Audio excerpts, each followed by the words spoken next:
Hey everybody, how's it going? Jonathan here. In this video, I'm going to show you how to wait for a user input using for your Python script. So we're going to do two things. Okay, it's just going to be based around prints. So I'm going to print, hello, how are you?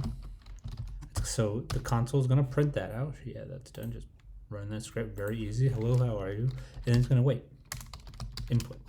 So we're going to use this input function and then say press enter to continue.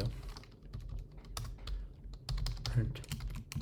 You must be doing well if you are clicking enter.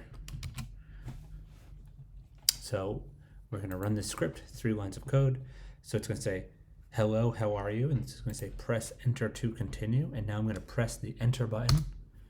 And it's going to say you must be doing well if you're clicking enter. And that's it. So that's how you wait for user input to continue running a script in Python. If you got anything out of this video, please hit the like button and consider subscribing. Thank you. Bye-bye.